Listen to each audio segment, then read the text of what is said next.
অ্যাজমার বিষয়টিতে যখন আমরা কথা বলছি তখন ইনহেলার বা মেডিকেশন বা প্রিভেন্টিভ এই বিষয়গুলো ছাড়াও কিন্তু নেবুলাইজারের একটা বিষয় থাকে। তো অনেকে দেখা যায় এখন কিন্তু যে বাজারে অনেক ছোট ছোট নেবুলাইজার মেশিন বা ওই টাইপের পাওয়া যাচ্ছে বা বাসায় কিনে রাখছে, অনেকে দোকানে দিয়ে দিচ্ছেন বা ফার্মেসিগুলোতে বা হসপিটালে গিয়ে। এখানে একটু বলার বিষয় থেকে যে নেবুলাইজারটা আসলে কখন ইন্ডিকেটেড, বা আমরা দেখা যাচ্ছে একটু কষ্ট হচ্ছে সাথে সাথে নেবুলাইজার নিয়ে ফেলছি, এখানে আসলে কতটুকু আসলে এটা যুক্তিসঙ্গত? মানে কমনলি যেন আমাদের যে প্র্যাকটিস যেটা বাচ্চাদের ক্ষেত্রে বেশি ইউজ করা হয়ে থাকে এবং ইল্ডারলি পিপুল যারা সিভিয়ার অ্যাকিউট অ্যাজমা অথবা পারসিস্টেন্ট অ্যাজমা আছে, ইনহেলার নিতে পারছেন না, তাদের ক্ষেত্রে নেবুলাইজার ব্যবহার করা থাকে।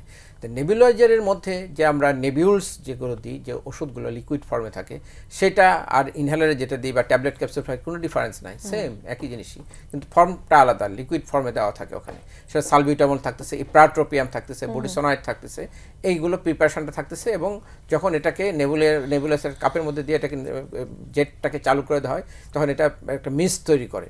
সুবিধা হচ্ছে যে একটা পেশেন্টকে ইনহেলার নিতে হলে অনেক কষ্ট করতে হয়, তাকে শিখতে হয়, প্র্যাকটিস করতে, স্মার্ট হতে হয় এবং তার হ্যান্ড মাউথ কোঅর্ডিনেশন থাকতে হয়। এগুলো না হলে কিন্তু ইনহেলার তার ক্ষেত্রে প্রযোজ্যই না।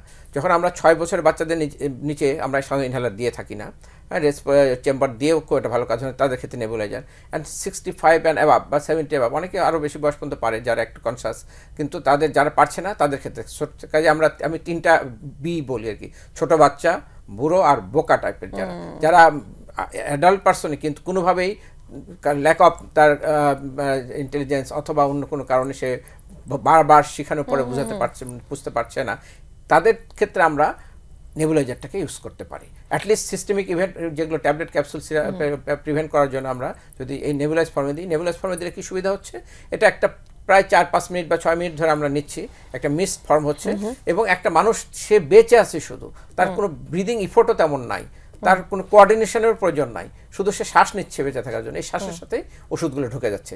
কাজে কোনো এক্সপার্টাইজের প্রয়োজন হয় না, ব্রিদিং ইফোর্টের প্রয়োজন হচ্ছে না, শুধু বেঁচে থাকার জন্য যে শ্বাসটা নিচ্ছে এটার মাধ্যমে অক্সিজেনটা মাধ্যমে এই ওষুধগুলো তার শ্বাসনালীতে চলে যাচ্ছে এবং ইফেক্টিভ হচ্ছে।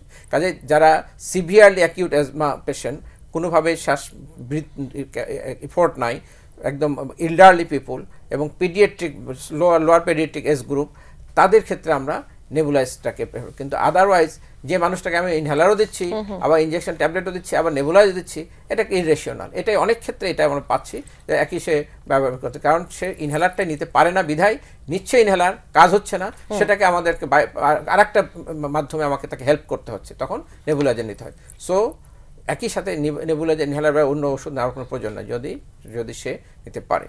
আর আমরা হসপিটালে প্র্যাকটিসে সাধারণত আমরা নেবুলাইজেশনটা বেশি ব্যবহার করে থাকি, যখন পেশেন্ট হসপিটালে অ্যাডমিটই হয়, ওই ধরনের পেশেন্ট যাদের নেবুলাইজেশন দরকার হয়।